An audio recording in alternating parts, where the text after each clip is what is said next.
Bilang isang babae, anong klaseng kasal ang gusto mong mangyari sa'yo?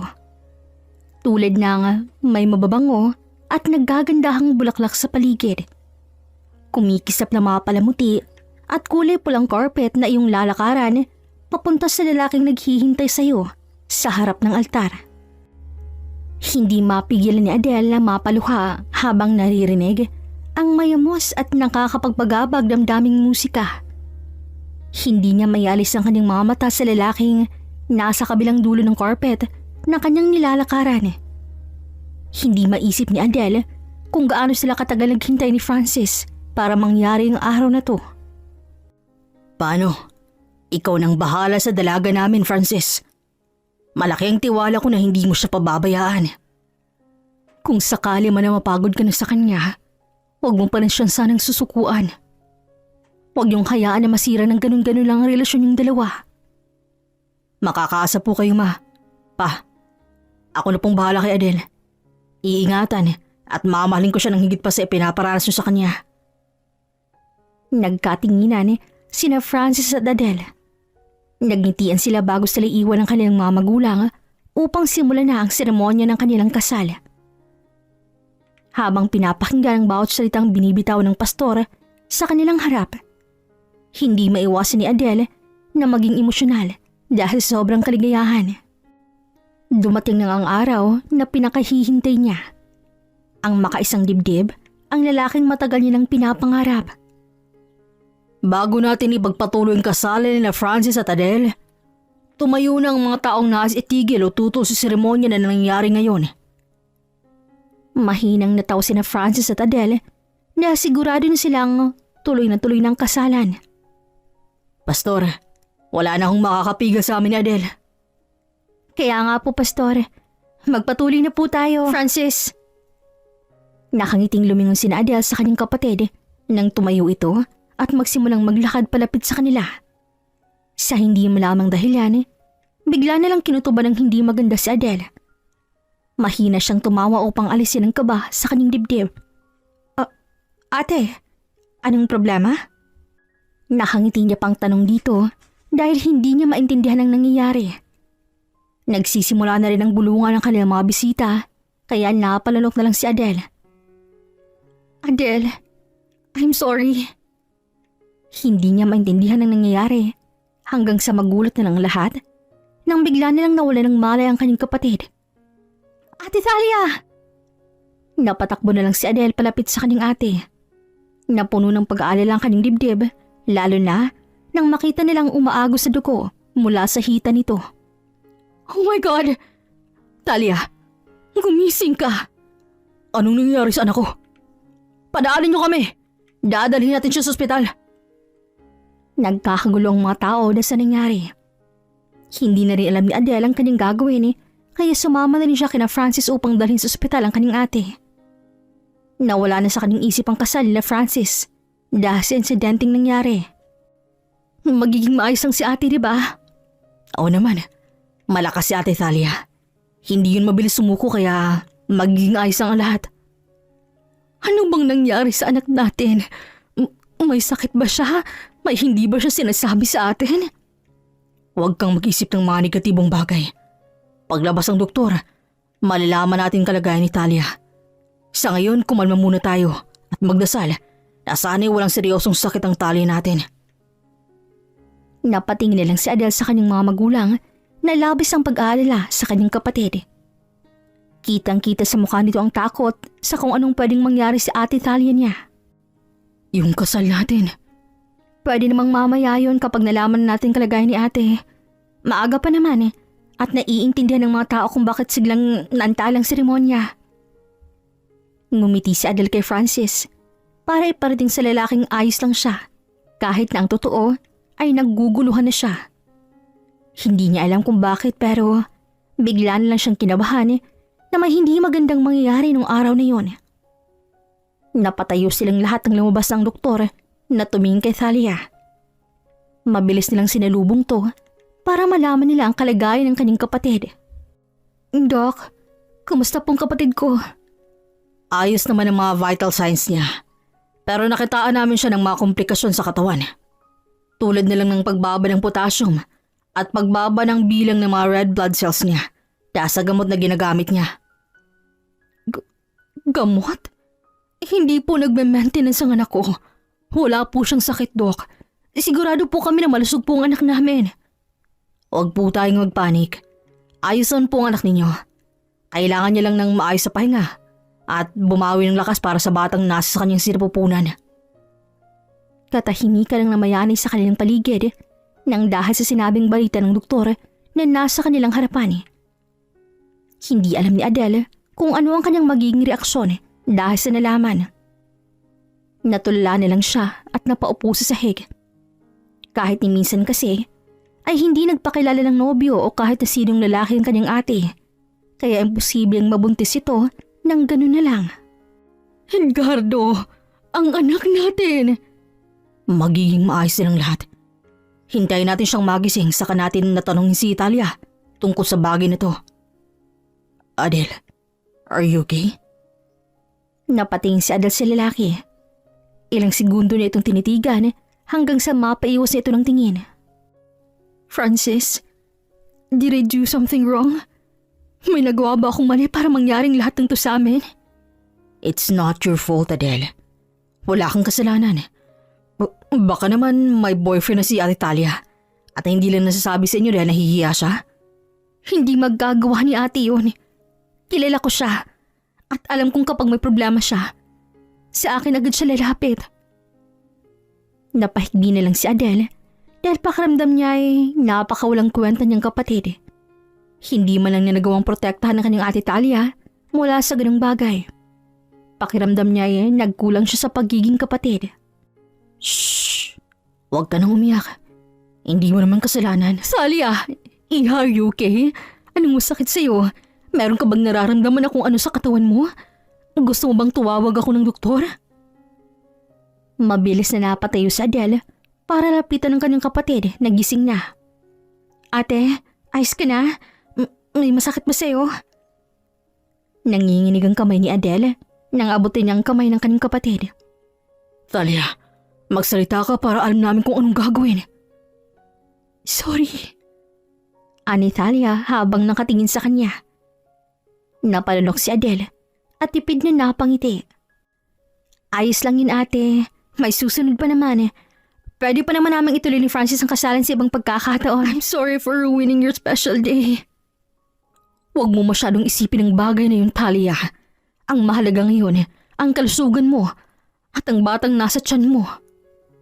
Tungkol sa bagay na yan, kailan mo pa alam na buntis ka? Pa? Nanggilid na lang ang luha sa mga mata ng kapatid niya. Nag-aalala si Adele dahil nakikita niya rin ang takot sa mga mata nito habang nakatingin sa kanilang mga magulang. Pa, I'm sorry. Hindi ko po sinasadya.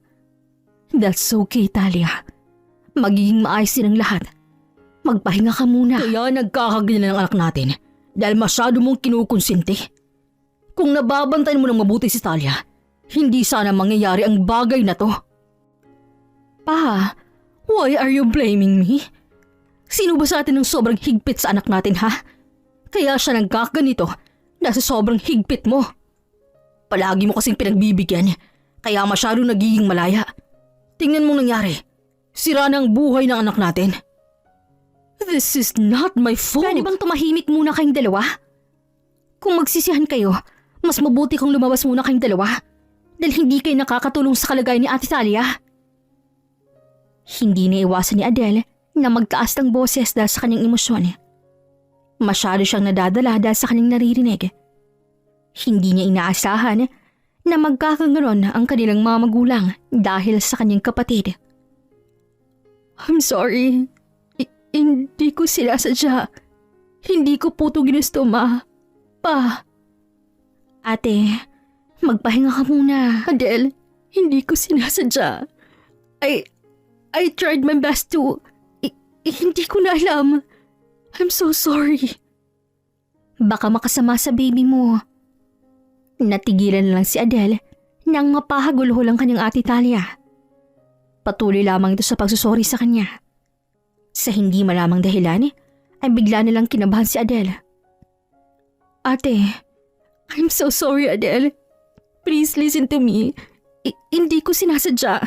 Sinubukan ko naman pero hindi ko talaga nagawa, Adele. Patawarin mo ko. Yumakap sa kanyang babae at napahagulo na lang kanyang balikat.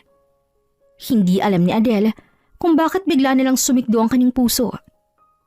Unti-unti ay may nabubuong bagay sa kanyang isip pero ayaw niyang tanggapin. Ayaw niyang paniwalaan. Parang imposible. Pero nung tumingin siya kay Francis, parang doon niya naintindihan ang totoong nangyayari. Inalis niya ang kamay ng kanyang ate na nakayakap sa kanya. Saka ito tiningnan ng walang buhay. Sinong ama nang dinadala mo? I'm sorry. Hindi yan ang sagot na gusto kong marinig. Ayusin mong pagsagot. Sinong ama ng anak mo? Sumagot ka! Adele, your voice. Huwag mong sigawan ng ate mo. Naririnig niya pa ang pagsaway ng kanyang ina sa kanya. Pero hindi niya ito pinansin at nagpapatuloy sa pagtatanong kay Thalia. I'm asking you, sinong nakabuntis sa'yo? Sagutin mo ako. I don't need your pity. Adele. She's not answering. Tinatanong ko kung sinong lalaki nakabuntis sa kanya. Dahil hindi pwede yung ganito.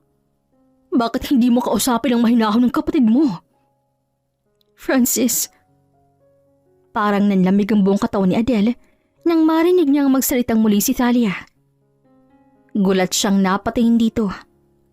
Luhaan ang mga mata nito habang nakatingin sa kanya at parang ayaw niya nang marinig ang mga susunod nitong sasabihin. Si Francis, siyang ama ng dinadala ko. Bata pa lang sina Adele at Thalia, alam na ni Adele na mas pinapabura ng ate niya. Mas madalas na ito ang nakakatanggap ng mga magagaring regalo mula sa kanilang mga magulang. Mas napapansin at napupuri din ito ng maraming tao. At lahat ng gusto ng ate Thalia niya ay nakukuha nito. Pero hindi naman niya inakala na pati ang minamahal niyang lalaki ay magagawa nitong kuhanin sa kanya. Dahan-dahan. Pinanood ni Adele kung paano alalayan ni Francis ang ate niya. Nakadi-discharge lang sa ospital. Dito ka muna sa baba magkwarto. Palilipatin ko muna si Adele sa taas. Sa kwarto mo. Ayos lang ba yun sa'yo, Adele? May iba pa ba akong pagpipilian? Natahimik ang lahat dahil sa lamig ng kanyang boses. Hindi na kayang magpanggap ni Adele. Hindi niya na kayang tiisin ang lahat ng nangyayari sa kanyang kapaligid. At hindi niya na rin kayang umakto na parang walang nangyari. Tiningnan niya si Francis na ngayon ay nakatingin sa kanya. Kung anong gusto niyo, gawin ninyo. Kahit naman magsalita ako, pakikinggan niyo ba ako?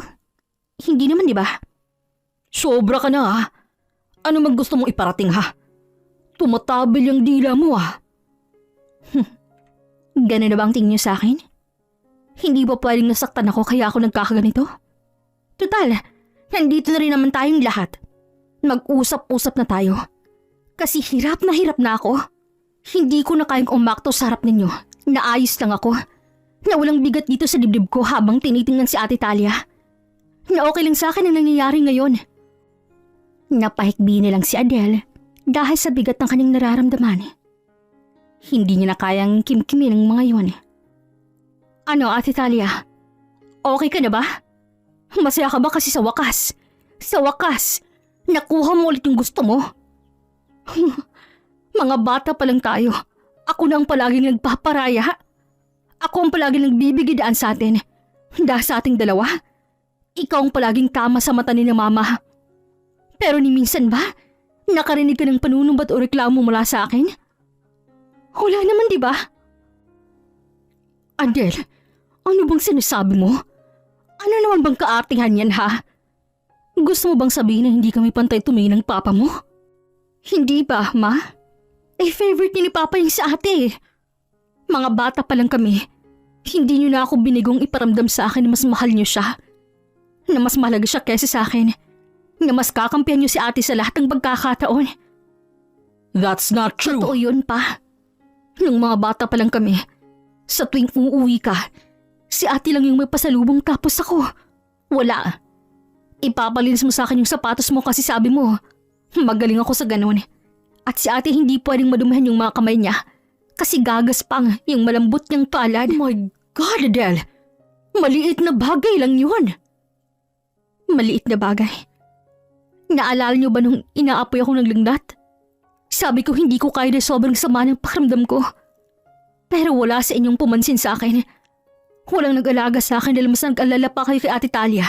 Ninasugatan lang dahil sa pagkakadapa niya. Maliit na bagay lang yun ba para sa iyo, ha, Ma? Paano pa yung magtitesis ako? Tapos nasira yung laptop ni ate. Sinabi niyo sa akin na ibigay ko sa kanya yung laptop ko kasi walang magamit si ate. Sinubukan kong ipaliwanag sa inyo na mahalaga yung thesis ko. Pero naggalit kayo sa akin at tinawag niyo pa akong walang utang na loob. Wala lang sa inyo yun, Ma? Pa? Tapos ngayon, nabuntis ng mapapangasawa ko si ate. May narinig ba kayo? Wala pa rin. Nilang sabi niyo, mas kailangan ni ate si Francis dahil magkakaanak na sila. Pero wala kahit ni isa sa inyong nagtanong kung ayos lang ba ako. Kung ayos lang ba sa akin yung ginawa niyong desisyon? Tinanong niyo ba ako kung ano bang nararamdaman ko?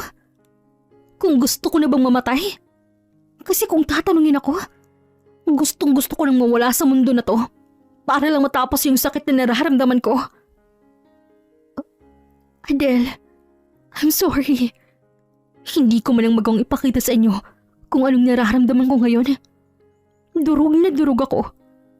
Sobrang nasaktan yung puso ko pa. Kailangan ko ng tulong, Ma. Pero naalala niyo ba ako? Hindi pa rin. Dahil mas inaalala niyo pa rin si Ate Talia. Mas importante pa rin siya. Mas kakampihan niyo siya kahit na yun ang kabagsakan ko. Adele, I didn't know. Paano niyo nga malalaman kung palagi na kay Ate Talia ang atensyon ninyo? Nakalimutan niyo na may isa pa kayong anak na nangangailangan din ng atensyon at pagmamahal ninyo. Natahimik ang buong bahay. Tanging mabigat na pakigbilang ni Adele ang narinig habang nakatingin sa kanya ang mga tao sa kanyang harap. Sa nangyari ngayon, para niyo na rin akong hinakawan ng pangarap at buhay. Alam niyo kung gaano ko kamahal si Francis. Pero wala na.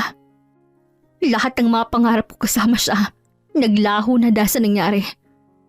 Para akong nahulog sa madilim na kawalan at wala man lang akong magawang makapitan. Hindi ko magawang humingi ng tulong sa inyo dahil naunin niyo na akong talikuran. Kaya simula ngayon, wala na akong kapatid. Wala na akong nobyo. Ako na lang at ang sarili ko. Bibigyan ko naman ng pagmamahal yung sarili ko kasi masyado niyo na akong inuubos eh. Ngayong araw na to, magkalimutan na tayo. Dahil yun naman talagang pinaparamdam niyo sa akin eh. Nawala lang ako sa bahay na to. Hangin lang ako sa paningin ninyo. At para bang matagal na ako namatay sa isip ninyo. Sa huling pagkakataon, magpaparaya ulit ako. Pero hindi ibig sabihin nun, mapapatawad ko kayo. Nanginginig ang mga tuhod ni Adele na naglakad siya palabas sa kanilang bahay. Ramdam niyang mabigat na titig ng mga kasama niya, pero kahit na isa sa mga to, ay hindi niya nagtinapunan pa ng tingin. Nagpatuloy lamang siya sa paglalakad. Hindi niya na alam kung saan siya dadalhin ng kanyang mga paa. Ang importante sa kanya ngayon, ang makalayo sa mga taong nanakit sa kanya ng husto. Isa pa. Napayukyok si Adele matapos tunggay ng alak na binigay sa kanya ng waiter kanina. Ma'am, lasing na po yata. I'm not drunk. Bigyan mo pa ako ng alak. Pero ma'am, wala po kayong kasama. Anak ng leche. Bigyan mo pa sabi ako ng alak. Wala kang pakialam kung may kasama man ako o wala. Basta bigyan mo ako ng alak. Putik naman. Hanggang dito ba naman hindi niyo magawang pagbigyan ako, ha? Ano? Kailangan ko pa bang papuntahin sa Ate Talia rito para magdala kayo ng alak? Napahikbi na lang si Adele bago mapadukmo sila mesa. Ibigay mo yung gusto niya. May narinig si Adele na lalaking nagsalita. Naramdaman niya rin ang presensya nito na naupo sa kanyang tabi. Kahit na nahihilo na, sinikap niyang tingnan kung sino ang taong yon. Sino ka ha? Pati ba ikaw ay ayaw sa akin? Si Ate Talia rin bang gusto mo? Ay, bakit ba lahat kayo gustong kapatid ko? Ano bang mali sa akin at hindi niyo ako magawang panigan, ha? Hindi ko kilalang sinasabi mo. Tsaka, bakit ko naman papanigan ng isang tao kung hindi ko pa naririnig ang kwento mo? It's unfair, you know. Pero bakit ganun? Ginawa ko naman lahat. Maganda naman ako, di ba? Mabait ako. At alam ko sa sarili ko yon. Binigay ko yung best ko para sa relasyon naming dalawa. Pero wala. Talo pa rin ako. Yung ate ko pa rin ang nagustuhan niya. Tumulo ang luha sa kanyang mga mata habang nagkakwento sa lalaking hindi naman niya kilala. Ilang taon na kami. Pero pakiramdam ko kulang pa rin yun para makuha kong lahat ng pagmamahal ni Francis. Pero ang galing niya. Dahil kahit ni minsan hindi niya iparamdam sa akin na kulang ako. Na hindi ako yung babaeng pangarap niya. Na ayaw niya sa akin. Kasi araw-araw yung pinaparamdam sa akin na kamahal-mahal ako. At ang tanga ko. Kasi nahulog ako ng ganyan. Oh, tapos? Yun. Hanggang dumating ang araw ng kasal naming dalawa. Alam mo yun, ha? Wedding. Kasal yun. Doon nag-iisang dibdib yung dalawang taong nagmamahalan. Pero ang nangyari sa amin, nagbunyagan ng sekreto. My sister, our wedding wrecker. Nabuntis lang naman siya ng fiancé ko. Funny, right? Nagulat si Adele nang bigla nalang tumawa ng nakakainsultong lalaki na katabi niya. Nagsalubong ang mga kilay niya bago duruin ng lalaki. Hoy! Hindi ako nagbibiro. Totoo yung kwento ko. Kahit na sumama ka pa sa bahay namin. Pinagpalit nga kami ng kwarto eh. Kasi bawal lang siya sa taas. Kaya kinuha niya naman yung kwarto ko sa baba. Naniniwala ko sa lahat ng sinasabi mo. Hindi ko lang maiwasang na matawa. Because I believe true love never exists in this world. Naniniwala ako ng isang tao. Darating sa buhay natin para kuhanin ang loob natin. And after they get what they want, iiwan nila tayo na parang walang nangyari. Karamihan sa inyong mga babae, may hidden agenda. May gusto lang makuha sa aming mga lalaki, kaya sila lumalapit sa amin. Hoy! Sira ulo ka ha? Hindi lahat ng babae katulad ng sinasabi mo. Hindi lang yaman mo ang gusto namin. Totoo ang true love. And I can prove it to you. Grabe ka magsalita sa aming mga babae. Bakit? Kayo na nga tong malalaki na grabe sa panliligaw sa aming mga babae.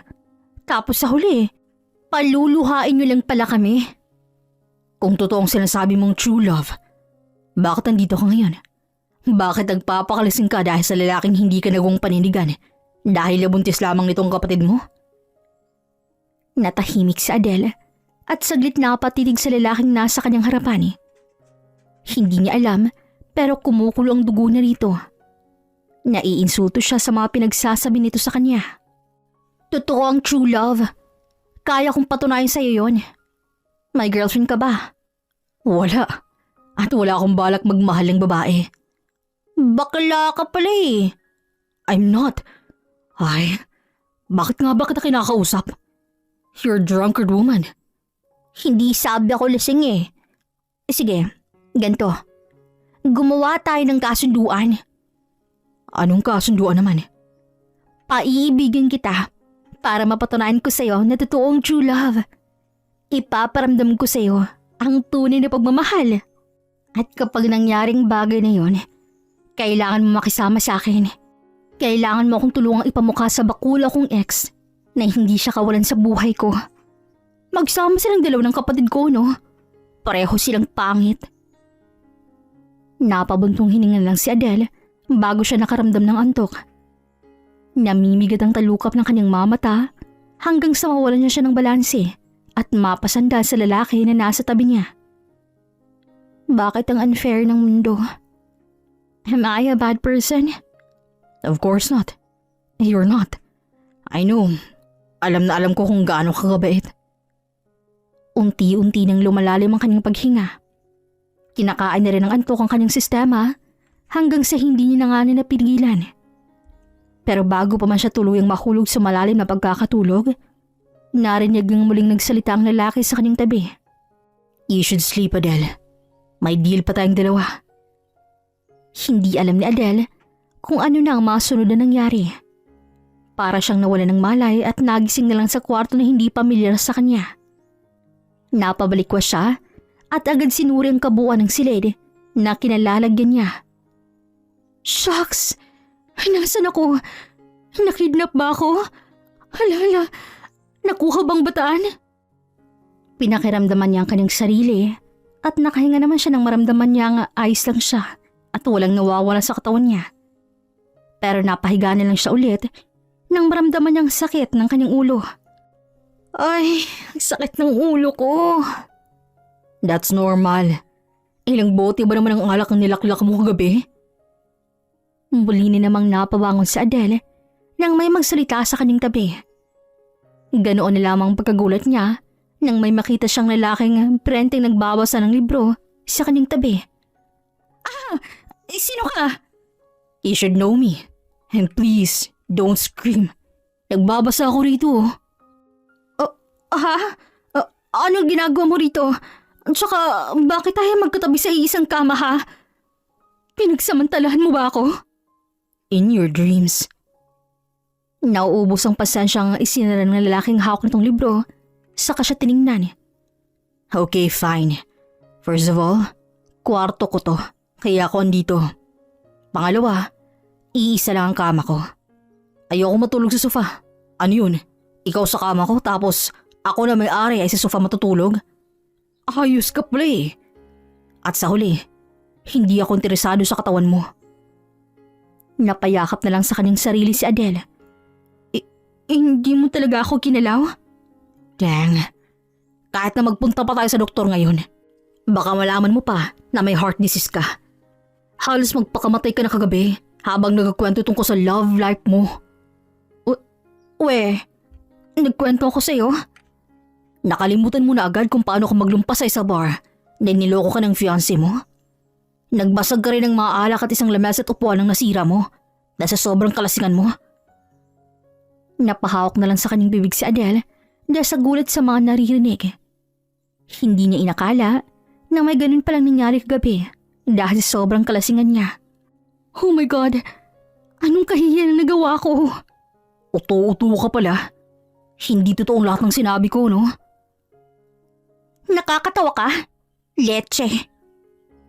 Inirapan niyang lalaki saka nagdadabog na bumaba mula sa malambot na kama nito. Nasaan bang labasan dito sa bahay mo? Aalis na ako. Baka kasi mandilim ang paningin ko at masakal lang kita riyan. Kumain ka muna. Masasakit ang ulo mo kung babiyahe ka ng walang naman ng tiyan.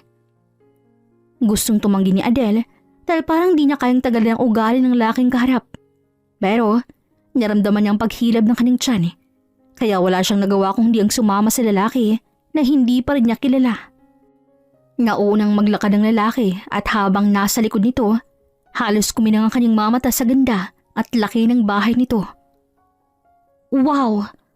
Sa'yo lahat to? Yeah? Lahat ng nakikita mo'y sa akin. At lahat na nang aabot ng paningin mo ay pagmamayari ko. Napaismid lang si Adele dahil nayayabangan siya sa lalaki habang sinasabi nito ang mga yun. Napapairap na lang siya pero sa pag-iwas niya ng kanyang mamata, isang tao ang hindi niya inaasahan na makikita niya sa lugar na yon. Adele? What are you doing here? Natigilan si Adele at napatingin sa lalaking gulat ang mukha habang nakatingin din sa kanya. Do you know each other? Mr. Toretto, magandang araw po. Opo, magkakilala po kaming dalawa. Fiancé. The wedding is off, Francis. Nakalimutan mo na ba? Natahimik ang kaharap ng lalaki dahil sa sinabi niya. Uuwi na pala ako. Nawalan na ako ng ganang kumain. Is that so? Nagpahanda pa naman ako ng pagkain para sa'yo. Dahil alam kong napagod ka kagabi. Salamat na lang. Ikaw na lang kumain ng mayon. Kung ganun, ipahapatid na lang kita kay Francis pauwi sa inyo. Hindi na sumagot si Adele. Inalis na rin niya ang kanyang mama sa lalaki. Handa na siya siyang tumalikod nang hawakan ng lalaking kasama niya ang braso niya. Yumuko ito palapit sa tenga niya upang bumulong. Don't forget our deal, Miss Adele Santiago. Napatigalgal si Adele lang dahil sa ginawa nito. Napatingin lang siya sa lalaki nang tumayo ito ng tuwid para tingnan siya ng malalim. Ilang segundo lang ang tinagal noon hanggang sa tinalikuran na silang lalaki at nagmarcha papunta sa kung saan. Naramdaman ni Adele ang malamig at nanginginig na kamay ni Francis na humawak sa kanyang braso para hilahin siya palabas ng bahay na yon. Bitawan mo nga ako. Hindi mo na ako pagmamayari para umakto kasarap ko ng ganito. At sino nang nangmamayari sa'yo? Yung boss ko? Adele, bakit kayo magkasama ni Mr. Toretto? Anong pakialam mo? Kailangan mo pa bang malaman ang dahilan ko? Bakit? Sino ka ba ha? I'm your fiancé. Tulad nga ng sinabi ko, the wedding is off. Ano sa tingin mo? Magpapakamartir pa rin ako sa'yo. Ipapaalala ko lang, Francis. Nabuntis mo si ate. Magiging ama ka na. May responsibilidad ka na. Wala nang dahilan para umakto ka pa sarap ko ng ganyan. Napangisi na lang si Adele bago tumulo ang luha sa kanyang mga mata. Huminga siya ng malalim at mabilis na pinawi ang luha na kumawala sa kanyang pisngi. Ilang taon nga ulit tayong magkasama, Francis? Adele. Ilang taon tayo nagmamahalin, Francis. Alam mo kung anong pinagdadaanan ko sa buhay, sa pamilya ko, at alam mo rin kung anong meron sa amin ni Ate Talia. Alam mo lahat ng nangyari sa buhay ko, pero bakit dumating pa rin tayo sa ganitong sitwasyon? I love you so much, Francis. Mahal na mahal kita. Kulang pa bang nararamdaman ko sa iyo? No. Mahal na mahal din kita, Adele. Hindi ko magawang ipaliwanag yung nararamdaman ko sa iyo dahil hindi ko na nagawang sukatin yon. Kung totoo yung sinasabi mo, bakit nagawa mo pa rin patunayan sa akin na mas importante sa inyo si Ate Talia? Bakit siya pa rin ang nanalo? Bakit nakuha pa rin niya sa akin ikaw? Sabihin mo sa akin, Francis. Dahil hindi ko na alam. Hindi ko na alam. Para na ako nawawala sa sarili ko. Pakiramdam ko tatakasan ako ng bait, Francis. Sinubukan siyang lapitan ni Francis. Pinaghahampas niya lang ito. Dahilan para mapatras lang ulit si Francis. Alam mo ba kung ano yung pakiramdam na parang wala kang kakampi sa buong buhay mo?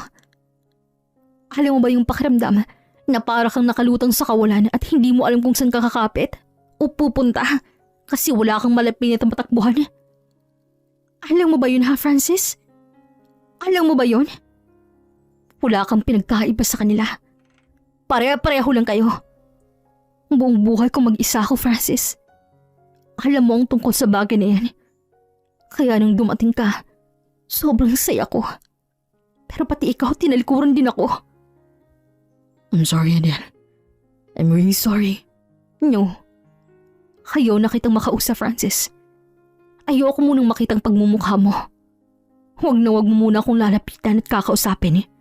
Dahil hindi ko magawang sikmurain ang kahayupang ginawa mo sa akin. Hindi na kita kayang tingnan tulad ng dati. Kaya pwede ba? Hayaan niyo muna ako. Hahanapin ko muna yung sarili ko. Uunahin ko muna ang sarili ko. Hindi na hinintay ni Adele na makapagsalita pa ulit si Francis at tinalikuran niya na ito.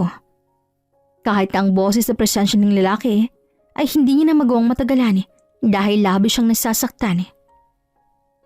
Ilang linggo na simula nang mangyaring insidente sa buhay ni Adele. Kapag nasa bahay siya, parang hangin lang ang mga tao sa paligid niya kahit napilit siyang nilalapitan ng kanyang Ate Talia.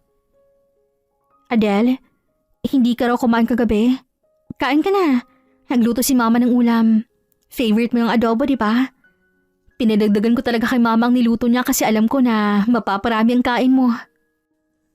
Nakangiting lumapit sa kanya si Talia na may dalang pagkain.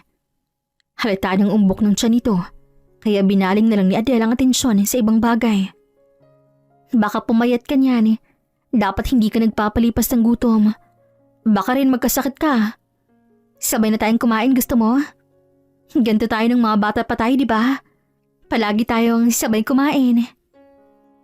Hindi pa rin nagsasalita si Adele at ginawa pang abala ang kanyang sarili. Mukhang nararamdaman ng kanyang kapatid ang panlalamig niya rito. Adele, pwede ba tayong mag-usap? Ilang linggo na kasi tayong hindi nag-uusap eh. Miss ka na ni ate. Ano pa bang pag-uusapan natin? Okay na, di ba? Nasa iyo na si Francis. Kayo nang magpapakasal niyan eh. Hindi na ako pamagin-nasa yung dalawa. Nagbigay daan na ako at nagparaya ulit. Ano ba kailangan nating pag-usapan? Adele, kung mahal mo talaga si Francis, okay lang sa akin eh. Kaya kong buhayin mag-isang magiging anak namin eh. Ituloy ng kasal niyo. Ayos lang sa akin ang bagay na yun dahil sa'yo naman talaga siya na inagaw mo. At kahit nasabihin mo yan, hindi mo pa rin magagawang alisin sa isip kung ginawa niyo sa akin. Hindi na babalik ang dati. Hindi na magiging normal ang lahat. Mabuti na yung ganito na hindi tayo nag-uusap. Binitawan ko ng relasyon natin bilang magkapatid. So stop trying so hard to get close to me again. Dahil imposible na iisip mo.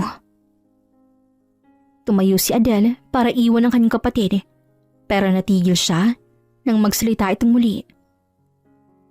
Alam mo ba kung bakit ako na ospital? I tried to get rid of the baby. Dahil alam ko na ganito ang mangyayari sa ating dalawa.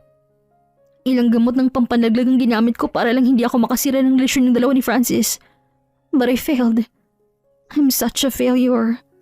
Mas gugustuhin ko mawala ang bata sa sinapupunan ko kaysa mawala ang kapatid ko, Adele. Nagpantig ang tenga ni Adele, kaya naman nilapitan niyang kanyang ate at malakas itong sinampal upang magising ito sa kahibangan nito. Gumising ka sa kabaliwan mong yan. Kung ginawa mo ang bagay na yan, mas lalo ko tang hindi patatawarin. Anong kinalaman ng inosenteng nilalang sa pag-iisip mo ng ganyan, ha? Panindigan niyo ang desisyon niyong yan. Dahil kung ako ang tatanungin, mas mabuti ng ganito tayo kesa madami ang batang nasa sinapupunan mo. Tiningnan niya ulit si Talia bago niya talikuran at iwan upang pumunta sa kanyang kwarto. Narinig niya pang pagtawag nito sa kanya habang umiiyak, ngunit hindi niya na ulit tiningnan ng babae. Gustuhin niya mang umusad niya, hindi niya magawa dahil hanggang nakikita niyang mga taong nanakit sa kanya, pakiramdam niya mas lalo lang siyang nababaon sa kalungkutan at kadiliman. Masama ba akong tao kung magagalit ako sa sarili kong pamilya? Ha? Tiningnan ni Adele ang lalaki sa kanyang harapan na para bang wala itong pakialam sa kanya. Hindi niya alam pero natagpuan na lang niya ang sarili na bumalik sa bahay ni Romano. Galit ako sa pamilya ko dahil dinala nila ako dito sa gantong estado ng buhay. Ang totoo nga niyan, parang wala naman akong pamilya dahil all this time, mag-isa lang ako. Tapos? Ang pangit mo talagang kausap. Interesado ka ba talaga sa mga sinasabi ko o pinapapunta mo lang ako rito para malibang ang boring mong buhay? I'm listening. Hindi. Hindi ka naman nakikinig. Sawa ka na ba sa mga problema ko, ha? Ikaw naman kaya magkwento. Huy, kilala mo pala ako, ha? Hindi mo naman sinasabi. Nanlalamang ka masyado. Yes, I know you. Palagi kang kinukwento ni Francis sa akin kung paano siya magpropose sa'yo at kung gaano kanya kamahal. Actually, nandun ako sa kasal ninyo at nakita ko mismo ang mga nangyari. Kaya pala, ha? Nandun ka sa kasal namin? Teka, ano bang pangalan mo? Wala ka naman sa listahan ng mga imbitado tapos pumunta ka. Sa unang pagkakataon, ay narinig ni Adele na tumawang kaharap ng lalaki. Ngayon lang ito tumawa sa ilang beses nilang pagkikita, kaya hindi niya naiwasang humanga dahil ang gwapo nitong tumawa. Paano mo nagawang kalimutan ng isang tulad ko? But, let me introduce myself. I'm Romano Toretto, and you have to make me fall in love with you, Adele Santiago. Diyos ko po, magagawa ko kaya? Bato na yatang nasa loob ng dibdib mo hindi na puso. That's the deal. Kailangan mong palambutin yun. Ay, paano ba kita paiibigin, Romano Toretto? Nangalumbaba si Adele sa harap ni Romano at tinitigan ng lalaki. Hindi naman siya lugi rito. Gwapo ito at mayaman. Ang problema nga lang, para itong bato na may buhay. Walang emosyon ng mga mata at malamig ang pakikitungo sa kanya. Dapat alam mo yun. Dahil ikaw may gusto nito, di ba?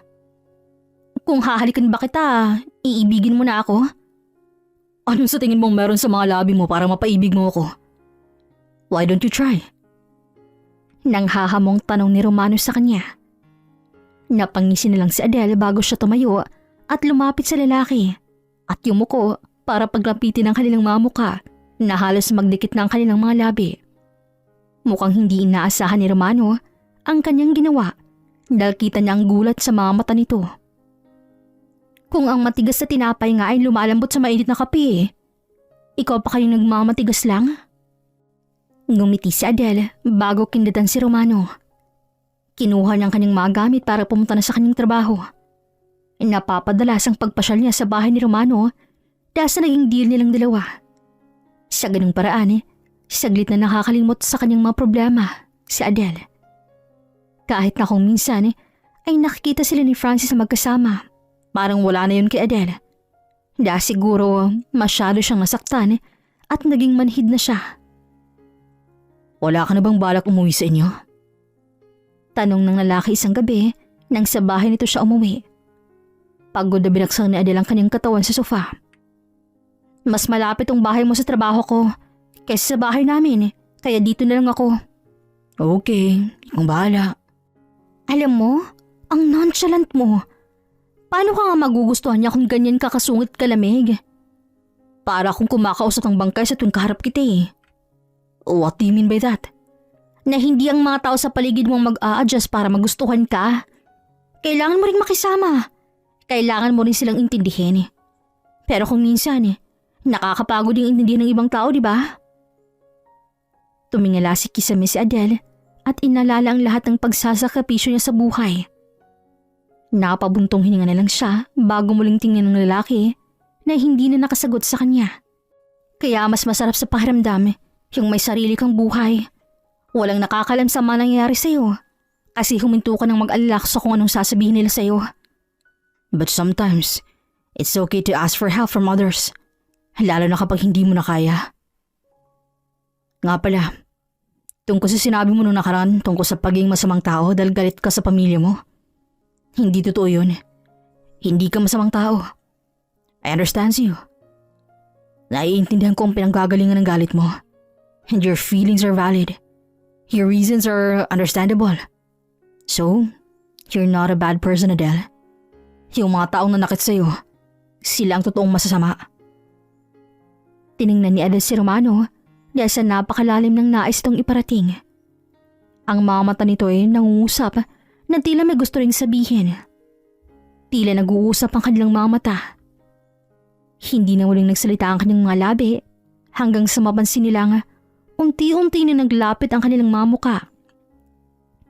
Nagdunggulan ang kanilang mga ilong hanggang sa magdampi na ang kanilang mga labi.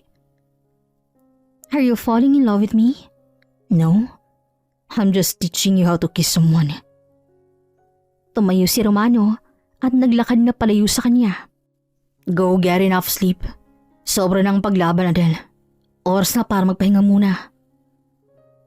Pinanood ni Adele na makalayo si Romano sa kanya bago niya hawakan ang kanyang mga labi. Mariin lang siyang napapikit dahil pakiramdam niya hindi si Romanong nahuhulog kung hindi siya mismo. Good morning. Natigilan si Adele nang pagpasok niya sa dining area ay hindi lang si Romano ang nandoon. Good morning. May bisita ka. Anong ginagawa mo dito? Alam ba ni na mama at papang andito ka? Hindi ka umuwi kagabi. Nag-alala ako, Adele. Akala ko kung ano nang nangyari sa'yo. Hindi pa naman nasisira ang ulo ko para magpakamatay ng dahilan sa paniloko niyo, di ba? Umuwi ka na. Sana ay hindi ka na nag-abala na pumunta rito. Nagsayang ka lang ng oras. Lalagpasan na sana ni Adele ang kanyang kapatid nang tumayo ito para humabol sa kanya. Adele, umuwi ka na. Nag-aalala rin sila mama sa'yo. Kung hindi pa nalaman ni Francis na andito ka, hindi na namin alam ang gagawin namin. Ano ba? Sinabi ko nang umalis ka na. Nakita mo ng ayos ako, di ba? Ano pa bang gusto mo, ha? Malakas sa binawi ni Adele ang braso niya mula kay Talia at galit na tiningnan ng babae. Buntis ka at alam mong delikadong lumabas sa'yo ng ganito. Umuwi ka na. At sabihin mo kina mama na hindi na nila kailangang mag-alala sa akin dahil ayos lang ako. Matagal ko nang kinayang mag-isa. Adele, sorry. Sorry talaga sa nangyari. Alam kong galit ka pa rin sa nangyari pero patawarin mo na ako, Adele. Pakiramdam ko kasi minumulto na ako ng konsensya ko. Sa araw-araw nakikita kitang nahihirapan. Gusto ko tang yakapin at humingi ng tao ng paulit-ulit. Wala nang magagawa yung sorry mo. Kahit na anong gawin mo, hindi mawawalang sugat dito sa puso ko. Gusto mo mapatawad kita? Umalis ka na sa harap ko. At huwag na ulit magpapakita sa akin kahit na kailan. Simula sa araw na to, hindi na ako uuwi sa bahay natin para mabigyan ko kayo ng personal space ni Francis. Kasi nakakahiya naman kung nandun ako sa bahay. Baka naiilang kayang maglambingan sa harap ko. Hindi ganun yun, Adele. Kung may kailangang umalis ako yun at hindi ikaw. Dahil kahit na kailan naman, hindi ako nagawang mahalin ni Francis. Isang gabing pagkakamali na naman ang nangyari sa amin Dahil lasing na lasing kaming dalawa. Isang gabi lang. Isa, dalawa, o maraming beses niyo pang ginawa ang bagay na yun. Sinira niyo pa rin ang buhay ko. At hindi niyo mababago ang bagay na yun kaya umalis ka na. Hindi kita kailangan dahil kaya ko mag-isa. Ikaw, hindi. Kahit na kailan ay hindi mo magagawang gawin ang mga ginagawa ko. Yan ang gusto mo'y nakukuha mo. Susunod pa sana si Talia nang napasigaw ito. Alesto ang napatingin si Adele nang marinig ang pagsigaw ng kanyang ate. Ganoon na lamang ang gulat niya nang makita niyang umagos na dugo mula sa hita ni Talia. Anong nangyayari sa'yo? Umiinom ka pa rin ba ng pampanlaglag ha? Nataranta si Adele at hindi alam ang gagawin. Hindi niya mahawakan si Talia dahil sa takot na baka may mangyaring masama rito. Baka sa mukha ni Talia ang iniinda nitong sakit na nararamdaman. Mga pasaway. Tumayo si Romano at itong bumuhat sa kanyang kapatid para isakay sa kotse at dalhin sa ospital. Balisat hindi alam ni Adele ang dapat niyang gawin habang hinihintay na lumabas ang doktor ni Talia. This is my fault. Wala ka namang ginawang masama. Hindi mo kasalanan ang nangyari. Sinabihan na pala siyang masela ng pagbubuntis niya pero hindi pa rin siya nakinig. No. Hindi mo kasalanan. Adele! Napatiyo si Adele nang marinig niya ang galit na boses ng kanyang ina. Tumayo siya para salubungin ng ginang. Ma! Naputol ang pagsasalita ni Adele nang isang malakas na sampal ang sinalubong ng kanyang ina sa kanya. Ang tigas mo talaga. Hindi ka na naawa sa kapatid mo. Sana inisip mong kalagayan niya bago ka mag-inarte ng ganyan. Masyado kang makasarili. Wala kang utang na loob. Sutil ka. Itong tatandaan mo. Huwag na huwag ka nang magpapakita sa amin na iintindihan mo. Huwag na huwag ka nang babalik sa bahay namin na walang lugar ang mga tulad mong walang puso sa pamamahay ko. Wala akong anak na masama. Napahikbi na lang si Adele dahil sa mga salitang natanggap mula sa ina. Hindi niya na nagawang magsalita at napatakbo na lang siya paalis sa lugar na yon. Adele! Naririnig ang paghabol ni Francis sa kanya pero hindi niya ito nililingon. Adele, sandali lang. Mag-usap tayong dalawa. Ano? Susumbatan mo rin ba ako? Masama rin ba ako sa paningin mo? Magagalit ka rin dahil sa nangyari kay ate? No. Alam kong mga nangyari. Naniniwala ako na hindi mo magagawang ilagay sa panganib ang ate mo. Putik naman, Francis. Bakit sunod-sunod na kamalasan ang nangyayari sa akin? Kakambal ko na ba talagang kamalasan? Of course not. Hindi ikaw ang may mali rito, kundi ang mga tao sa paligid mo. Naramdaman ni Adele na may yumakap sa kanya mula sa likod. Sa amoy pa lang ng pabango, kilala na agad niya kung sino yon. Does it hurt? Yung sampal ng mama mo, masakit ba? Romano. Pinalayas ka nila, kaya sa akin ka na. Sa bahay ko na ikaw titira. At wala nang pwedeng manggulo sa iyo ron. Poprotektahan na kita mula sa kanila. Mr. Toretto, and you, Mr. Francis Villanueva, you're fired. Hindi ka na magtatrabaho sa akin. Po? Pero, Mr. Toretto, wala akong ibang trabaho kung di Kung tatagalin mo ako, buntis si Thalia. Kailangan namin ng pera. I don't care. Kung hindi magiging komportable si Adele kung nasa paligid ka, kailangan mong umalis sa bahay ko. Kabadong lumingon si Francis sa kanya nang hihingi ng tulong, pero hindi niya rin alam ang kanyang gagawin. Adele, do something. Hindi ako pwedeng mawala ng trabaho. Kailangan namin ng pera ng ating mo. Hindi si Adele ang magdedesisyon dito. That's my final decision. Hindi ka na magpapakita sa bahay ko bukas kung ayaw mo ako mismong kumaladkad sa'yo palabas sa pamamahay ko. Putya, yan bang ipapalit mo sa akin, Adele? Ganyang lalaki bang gusto mo? Walang puso. Alam mo, Adele, kung gaano ko kaayos sa lalaking yan. He's my insecurity. Pero siya pa rin ang napili mong ipalit sa akin. Totoo nga ang sinabi ni Mama. Wala kang puso. Bago pa man matapos si Francis ang sinasabi nito, malakas na sinuntok ni Romano sa mukha ang lalaki. Dahilan para bumagsak ito sa lupa. Wala kang karapatang kausapin ng ganyan si Adele sa harap ko. Sa oras na guluhin ulit siya, I swear, ako nang makakalaban ninyo. At kapag nangyari ang bagay na yun, sisiguraduhin kong buhay pa kayo pero masusunog ng kaluluwa niyo sa impyerno. Masyadong nagulat sa mga nangyari si Adele at natagpuan na lang niya ang sarili na nagpapatangay sa hawak ni Romano sa kanya. Mabigat ang paghinga nito ng bitaw ng lalaki ang kanyang kamay. Napapasok lang ito sa buhok gamit ang mga daliri. I'm sorry. Masakit ba? Wala sa sariling tanong niya sa lalaki. Gulat itong napatingin sa kanya. Masakit ba yung pagkakasuntok mo kay Francis? Maingat nang kinuha ang kamay ni Romano para tingnan ang likod nito. Napahikbi na lang siya nang makita niyang may sugat ang kamay nito. Nagkasugat ka pa talaga ng dahil sa akin. Dapat hindi mo nalang ginawa yun para hindi ka na nasaktan. Shh! Mas pipiliin kong ako na lang. Huwag lang ikaw masaktan.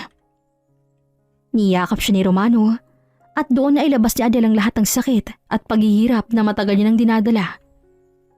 Napahagulo na lang siya nang maalala niya kung gaano kadaya ang mundo sa kanya. Ang pamilya niya, ang taong minahal niya. Lahat na ng taong dumating sa buhay niya. Pakiramdam niya ngayon lang siya nakahanap ng kakampi. Do you want to eat something? Tanging iling lang ang naisagot ni Adele habang nagmamaneho si Romano patungo sa bahay nito. Sa bahay na tayo. Doon ka natitira mula ngayon.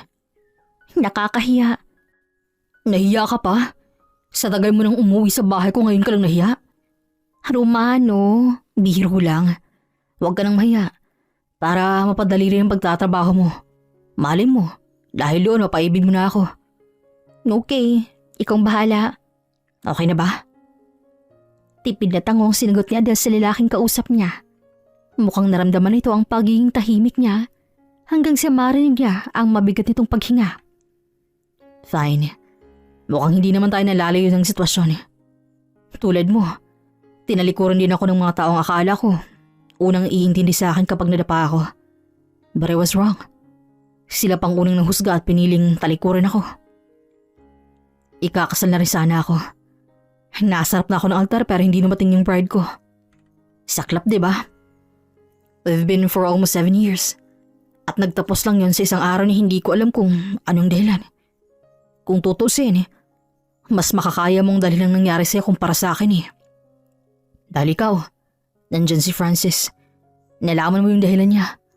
Alam mo kung anong magiging problema. Kumpara sa akin na iniwan sa kawalan at blankong lugar. Nawala yung bride ko nang walang kahit anong salita. At hanggang ngayon, wala akong balita sa kanya. Funny, right? At ang malala pa ron, nawala ang lahat sa akin. Yung yaman na pinaghirapan ko, lahat yun, nalimas kasama siya. Kaya ba hindi ka naniniwala sa true love? Yes. At saka, huwag mo akong kaawaan.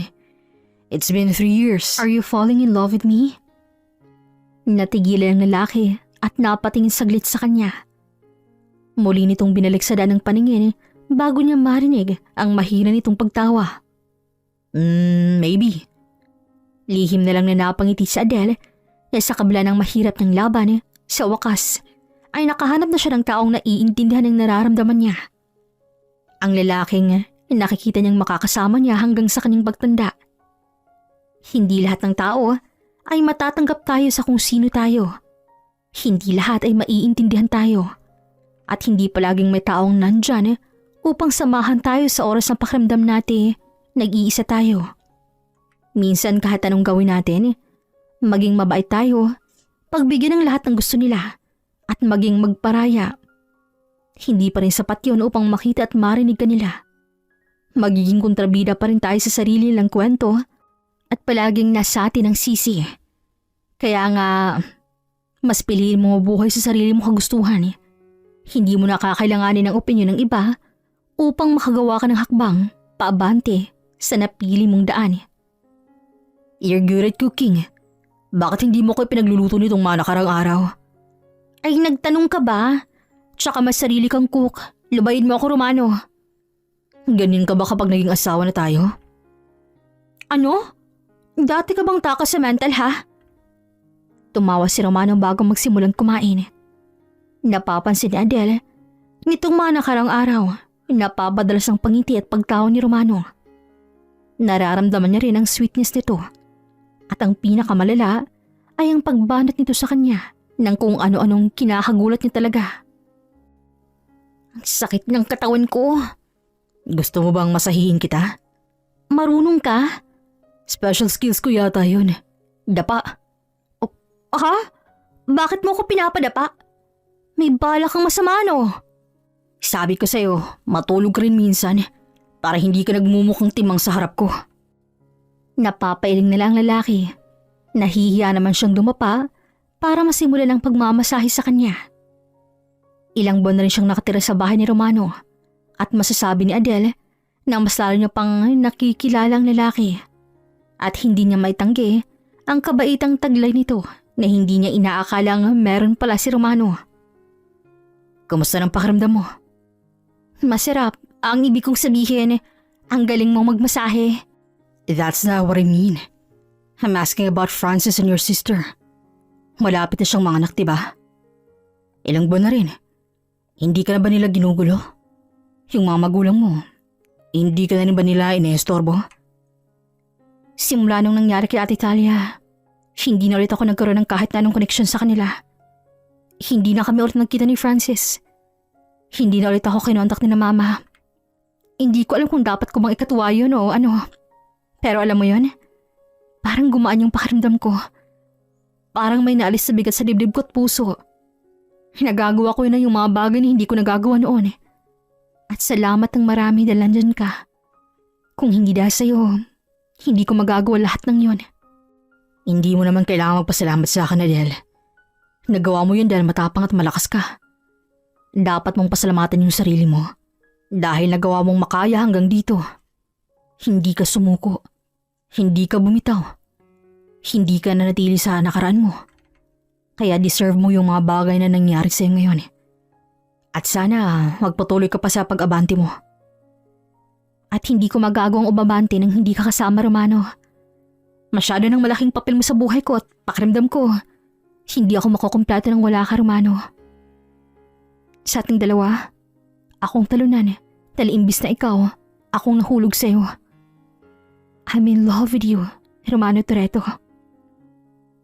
Nakita ni Adele kung paano bumalate ang gulat sa mukha ni Romano dahil sa sinabi niya. Hindi niya tuloy maiwasang matawa dahil tila hindi inaasahan ng lalaki ang pag-amin niya rito. Ganyan ka ba talaga sa lahat ng babaeng umaamin sa'yo? No, naunahan mo ako eh. I was about to confess my feelings to you pero hindi ka talaga nagpatalo. Tell me, are you falling in love with me, Mr. Toretto? I'm so in love with you, Miss Adele Santiago. At handa akong samahan ka sa lahat ng laban mo sa buhay. Hindi kita iiwan. Simula nung makilala ni Adele si Francis, naramdaman niya na may kasama na siya sa kanyang buhay. Pero nang makilala niya si Romano, naramdaman niya nga may kakampi na siya at alam niyang pangmatagalan na yun. Pinaramdam ng lalaki na handa nitong saluhin ang lahat ng paghihirap at kalungkutan niya. Good morning, wifey. Wifey ang putik. Live-in tayo para hindi tayo kasal, no? Maupo ka na riyan at baka ikaw ang igis ako rito. Wild ka talaga. Akala ko sa Subukan mong ituloy yung sinasabi mo. Papasuon ko yung bunganga mo. Naramdam ni Adele ang pag-init ng kaning pisngi dahil kay Romano. Alam ng maloko ang lalaki, pero hindi niya pa rin matanggap ang pagiging balasubas itong magsalita. What's our breakfast today? Carbonara with strawberry pancake. Again? Parang kahapon. Ganyan din ang almusal natin ah. Hoy, carbonara with chocolate pancake naman yun no. Magkaiba ang flavor nila. Ganun pa rin yun. Toppings ang iniiba mo sa pancake eh. Aba, nagre-reklamo ka? Siya, gumawa ka ng sarili mong almusal. No. Gusto ko yung niluluto mo. Sige na, maupo ka na rito sa tabi ko. Ang init-init ng ulo mo. Inalalayan siyang makaupo ni Romano. Pero napapairap na lang siya dahil sa inis. Hindi niya alam kung bakit ang init ng ulo niya, samantalang maganda naman ang gising niya kaninang umaga. May problema ba? Wala. Bakit ka nakasimangot? I'm joking, Adele. Gusto kang niluluto mo. Kaya na puro pang carbonara ingredients at pancake mixtures lang. Ang stock natin dito sa kitchen ay walang problema sa akin. Hindi nga ako galit. Wala rin akong problema. Pwede bang tumahimik ka muna? Naiirita ako sa pagmumukha mo eh. Umayos-ayos ka ha? Baka banatan kita dyan. What the? Inirapan niyang lalaki. Tatayo na sana siya para iwan ng ito sa dining area nang bigla na lang tumunog ang kanyang cellphone. Hello? Adele, si Francis to. Gusto ko lang sabihin na nanganak ng ate mo pero... Sa hindi malamang dahilan ay bigla na lang kinabahan si Adele. Napahawak na lang siya sa lamesa habang hinihintay ang sunod na sasabihin ni Francis sa kabilang linya. Who's that? Wala nang buhay na lumabas ang anak namin sa tiyan niya. Oh my God. Napatigagal si Adele at napahawak sa kanyang bibig. Bumilis ang kanyang paghinga dahil sa sobrang pagkabigla. Adele? Adele? Adele? Naririnig ni Adele ang pagtawag ni Romano sa kanyang pangalan. Pero hindi niya na nagawa pang tingnan ito dahil bigla na lang nandilim ang kanyang paningin. Adele, wake up. Unti-unting dinilat ni Adele ang kanyang paningin. Puting kisame ang bumungad sa kanya bago niya maramdaman ang mainit na palad ni Romano na nakahawak sa kanyang mga kamay. Oh God, thank you. How's your feeling? Si Ate Thalia. Magpahinga ka muna. Sarili mo munang isipin mo, Adele. Muling pinikit ni Adele ang kanyang mga mata dahil nakakaramdam pa rin siya ng pagkahilo. Gusto kong puntahan si ate. Kailangan niya ako, Romano. I know. I understand, Adele. Pero kailangan mo ring magpahinga. Kailangan mo mag-slow down dahil baka kung anong mangyari sa'yo. At sa anak nating dalawa. Natigilan si Adele sa narinig. Gulat siyang napatingin kay Romano dahil sa sinabi nito. Hindi niya masabi kung masaya o nag-aalala ba ang nakaguhit na emosyon sa mukha ng lalaki. Ulitin mo nga yung sinabi mo. You're 3 weeks pregnant, Adele. Masaya lang pagbubuntis mo. Kung magpapaka-stress ka at hindi mag-iingat, ikaw at ang batang sa sinapupunan mo ay baka malagay sa panganib. Kaya please, makinig ka sa akin. He should rest first, Adele. Naiintindihan kung gustuhan mong puntahan ng ate mo. Pero mas kailangan mong unahin ang sarili mo ngayon. Tumayo si Romano para halikan siya sa noo. Ramdam niya ang labis sa pag-alala ng lalaki sa kalagayan niya ngayon. Gustuhin niya mang puntahan at makita ang kapatid. Mas minabuti muna ni Adele na magpahinga at ikondisyon ang sarili. Hindi pa rin siya makapaniwala na dinadala niya na ang unang anak nila ni Romano. Magkahalong takot at sayang nararamdaman niya. Takot na baka kung anong mangyari sa anak niya at saya dahil magiging isang pamilya na sila. Nakausap ko si Francis. Nakaburo na raw ang anak nila. Kung gusto mo at kaya mo na, sasamahan kita papunta sa bahay ninyo. Magiging ayos lang ba ang lahat? Hanggang nasa tabi mo ako, hindi mo kailangang makaramdam ng takot. Niyaap siya ni Romano upang iparamdam sa kanya na magiging maayos lang ang lahat. Magaan ang loob ni Adele na pumayag na pumunta sa bahay nila. Alam niya nga matagal na simula nung huli niyang makita ang kanyang pamilya at hanggang ngayon, nasa puso niya pa rin ang sakit at lungkot ng nakaraan. Pero naniniwala siya na hindi nawawala ang mga yun sa kanyang dibdib kung hindi niya magagawang magpatawad. Francis, tawag niya sa lalaki nang matanaw niya ito sa labas pa lang ng kanilang bahay. Adele, Mr. Toretto, magandang araw. Si Ate Thalia, Nasa loob. nandyan ba sina Mama? Sila Mama, matagal silang wala rito sa bahay. Iniwan nila kami sa kadahilan ng wala kaming maayos sa buhay ni Thalia. They are disappointed. Ang anak na inaakala nilang magbibigay ng magandang buhay. Gantong kinahantungan na sitwasyon. Sa narinig ay nanggilid na agad ng luha sa mga mata ni Adele. Kaya naman walang salitang naglakad siya papasok sa kanilang bahay. Sa bungad pa lang, nakita niya na ang maliit na kabaong at sa harap noon, nandoon ang kanyang kapatid na tila binagsakan ng langit at lupa. Ate, mabilis humarap si Thalia sa kanya. Naluhan lang si Adele nang makitang itsura nito. Malalim ang nangingitim na mga mata, payat at namumutla. Adele! Lumuhod si Adele para yakapin ng kapatid. Hikbi nilang dalawang pumuno sa buong sala. Walang salitang lumalabas sa kanilang mga labi, ngunit ramdam nilang isa't isa dahil sa higpit ng kanilang yakap. Kahit na kailan, hindi inaasahan ni Adele na darating sa gantong punto si Thalia. Adele, yung baby namin. Adele, I'm so sorry. Shh, ayos lang. This is my fault. Adele, this is my fault. Kung inalagaan ko lang sigurong sarili ko noon, kung hindi na lang sana ako uminom ng pambalaglag, hindi sana mangyari sa anak namin to. Kasalanan kong lahat ng to, Adele. I'm useless. Wala akong kwenta. That's not true, ate. Hindi totoong bagay na yan. Lahat ng nangyayari sa atin may rason. Baka sa ngayon hindi pa para sa inyong dalawa ni Francis. Baka gusto niyo munang ayusin yung buhay niyong dalawa ni Francis. Pero kahit na kailan, hindi naman ako minahal ni Francis. All this time, ikaw pa rin talagang laman ng puso niya. Hindi niya ako mahal, Adele. Walang pagmamahal sa pagitan naming dalawa. At alam ko na kapag nalibing ng anak naming dalawa, iiwan na rin niya ako. Magiging mag-isa na lang ako, Adele. Iiwan din ako ng lahat. Shh! Hindi mangyayari ang bagay na yan. Hindi ka iiwan ni Francis, alam ko yon. Haramdam kong mahal ka niya. Huwag ka na mag-isip ng kung ano-ano, ate. Sa ngayon, magpahinga ka muna, Ate Thalia. Kailangan mo ng lakas. Kaya sigurado akong pinapanood kayo ng anak niyo ngayon. Kailangan niyong magpakatatag ni Francis sa mga oras na to. Adele, I'm really sorry for everything. Tinitigan lang ni Adele ang kanyang kapatid. Hinayaan niyang umiyak ng umiyak si Thalia sa kanyang balikat hanggang sa makatulog ang babae.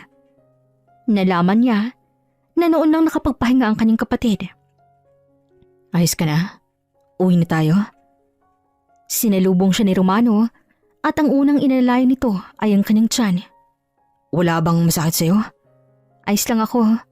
Walang masakit sa akin, Romano. Alright, shall we go home now? Sandali lang.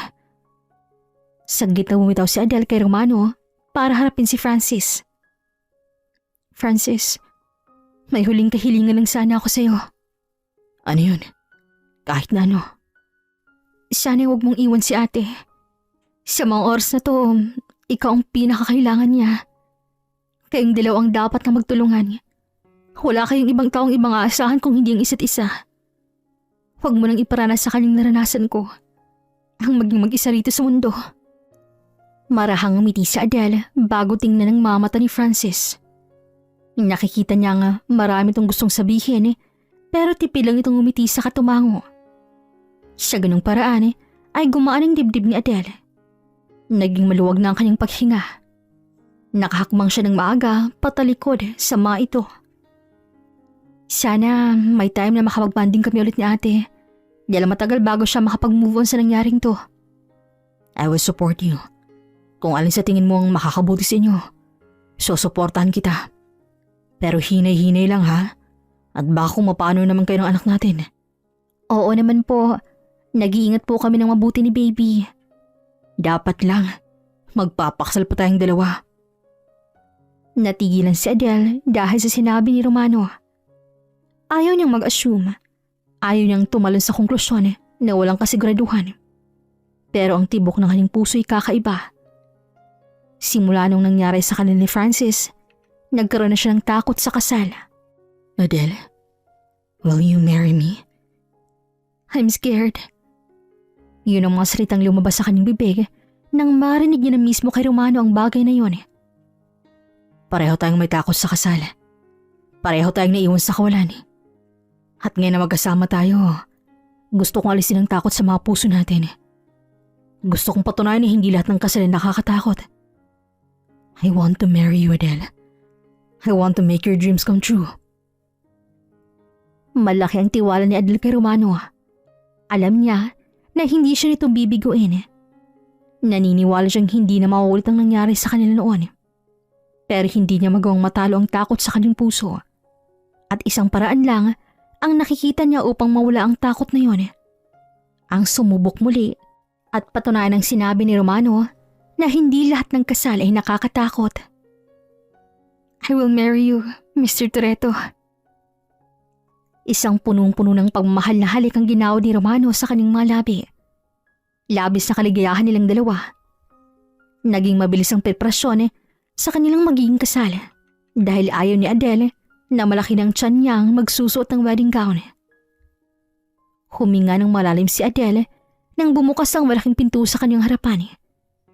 Nagsimula na rin ang mangyamyo sa musika na pumupuno sa kanyang paninig. Mababa kasi ng labis na kaligayahan sa mukha ng mga taong dumalo sa kanilang kasal. At sa dulo ng simbahan, nakita niya si Romanong seryosong mukha na nakatingin sa kanya. Ganda. Bulong ni Romano sa kanya nang makarating na siya sa harap nito. Napairap na lang si Adele bago magpunas ng mga luha. Epal ka naman. Nagmumomit na ako rito Sorry, I just can't take my eyes away from you. Ikaw ba talagang pakakasalan ko? Sobrang ganda mo, Adele. Oh, stop it, Romano. Pinapayak mo lang ako lalo Napahikbi na lang ulit si Adele dahil sa sobrang saya. Ayaw niyang maniwala na nangyayari ang bagay nito. Kung babalikan ng lahat ng manangyari sa kanya, hindi niya maiwasang makaramdam ng labis na kaligayahan dahil sa wakas, makukuha niya na ang happy ending niya kasama ang lalaking pinakamamahal niya. Everything will be fine. Try to calm down, Adele. Kinakabahan ako. Parang may hindi magandang mangyayari Masyado ka lang nag-iisip ng kung ano-ano. Baka nga. Huminga ng malalim si Adele saka pinilit pakalmahin ang sarili. Mas tinuon niyang pansin sa pangyayari sa kanilang paligid hanggang sa dumapo ng seremonya sa pagtutol sa kanilang kasal. Sa lahat ng andito ngayon, kayo'y may oras upang tumutol sa kasalan ni Romano at Adele. Tumayo lamang kayo at sabihin ang inyong pagtutol. Humigpit ang hawak ni Adele sa kamay ni Romano. Tahimik ang buong simbahan. Walang balak gumawa ng kahit anong ingay. Ang akala niya ay matatapos ang lahat doon nang bigla nilang bumukas ang pinto ng simbahan. Nanlamig ang buong katawan nang makita silang isang sopistikadong babae na naglalakad palapit sa kanila. Oh, not now. Sino siya, Romano? Parang nagliliyab ang katawan ni Adele dahil sa sobrang nerbiyos. Romano Toretto. So, the rumor is true. You're getting married. Did I made in time? For almost 3 years. Wow! Nagulat si Adele ang bitaw ni Romano ang kanyang kamay at walang lingon-lingon na naglakad ito palapit sa babae na hindi niya kilala kung sino. Romano? Romano, saan ka pupunta? Yung kasal natin, Romano! Pero hindi siya pinansin ng lalaki. Kapag kuwan, ay napansin ng kamay nito nakakuyom at tila galit na galit. Tutol! Dumagundong ang boses ni Romano sa buong simbahan. Iramdam ni Adele ang galit ni Romano sa mga oras na yun. Adele, mirror yourself. May tiwala ko kay Romano. Alam kong hindi niya hahayaang masirang araw na to. Nilapitan na siya ng kanyang ate. Nakita niya rin na kasama ni Romano si Francis para ilabas ang babae sa simbahan. Sino yun? Siyang ex ni Romano. Nakulong siya ng halos 3 taon at ngayon lang nakalaya. Sisirain niya bang kasal namin? No way. Hindi niya magagawa ang bagay na yun, no? Alam ko na gagawa si ni Romano at Francis ng paraan. Magtiwala ka lang sa mapapangasawa mo. Tumulo na lang kanyang mga luha dahil nasasaktan siya. Pakiramdam niya ay buong mundo ng kanyang kalaban. Pakiramdam niya ay kinukonda talaga ang kaligayahan niya. Hindi siya hahayaang maging masaya ng kapalaran. Why are you crying? Hindi ba naman tapos yung kasal natin eh? Masisira yung makeup mo. Napatingala si Adele at doon niya nakita si Romanong nag-aalala habang nakatingin sa kanya. Mas lalo siyang naiyak. Shh! Tayo ko na riyan. Hinihintay na tayo ni Father oh. Akala ko umalis ka na. Akala ko iniwan mo na ako, Romano. Bakit ko naman iiwan ng babaeng mahal na mahal ko? Inalalayan siyang makatayo ni Romano. Pinunasan din ito ang kanyang nabasang mukha dahil sa luha. Muli silang humarap sa altar bago nila narinig ang malakas na palakpakan ng mga tao. Father, ituloy na po natin ang kasalan. Walang tumutol kaya itutuloy ko ng seremonya. Humigpit ang pagkakahawak na Adele sa kamay ni Romano. She's Maricar, my ex-girlfriend. Gusto niyang ipatigil ang kasal dahil gusto niyang bumalik ako sa kanya. But we're done. Our relationship is over. And I don't love her anymore. Because I already have you. You're my world, my life, and my everything. I can see myself without you, Adele. Ikaw lang babae na gusto ko makasama hanggang sa huli kong huminga. Humarap si Romano sa kanya upang itaas ang belo sa kanyang ulo. Romano Toretto, tinatanggap mo bang maging kabiyak ang babaeng nasa iyong harapan at makasama sa hirap at ginhawa ng iyong buhay? I do, Father.